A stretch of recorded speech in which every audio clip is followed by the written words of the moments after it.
Hey gang, welcome to another edition of Doc Schlock by request, where it's a review of the movie Return to House on Haunted Hill, and this request and review comes to us from fellow YouTuber Killer Nerd 75. Oh man. Oh, you guys. Naughty. Making me watch this movie. And all the others you've requested. Oh, shame. Anyway, this one takes place years after the first one. And it's a story of a woman who owns a photography studio named Ariel, who keeps getting phone calls from her sister, who was the survivor of the first movie. You might remember his name, Sarah. Well, she keeps trying to contact her, doesn't do any good. Ariel gets word that her sister supposedly killed herself. She takes her friend Paul to her apartment, to Sarah's apartment, I mean. I don't know about you guys, but that sounds very 80s, doesn't it? They go to Sarah's apartment. Ariel thinks she sees a ghost of Sarah, which... very bad looking ghost. Is intrigued to try... Seriously, that sounds very 80s. So she goes to the infamous house from the first movie.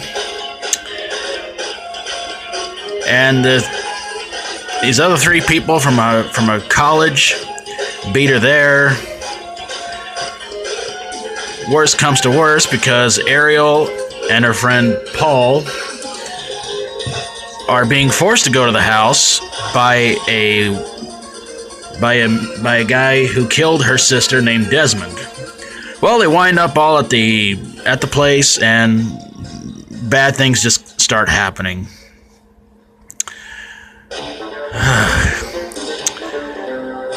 Ghosts start walking around, killing people one by one, some pretty gruesome and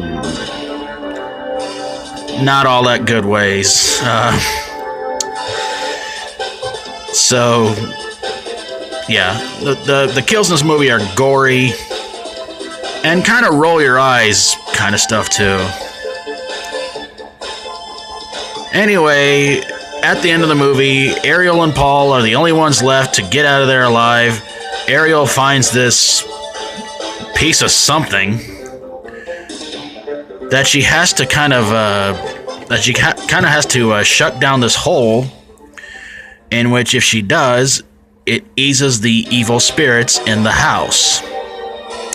And one such evil spirit is named Dr. Vannicut, who was the house doctor, who was also nuts, and pretty much did bad experiments on his patients. It's a house full of ghosts, killing people in gruesome, gory ways.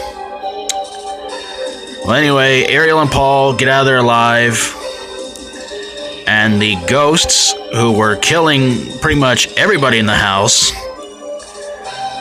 wind up turning on the good doctor. And when you think you might be seeing something kind of cool, it all turns to dust. Ariel and Paul leave the house, and that's it.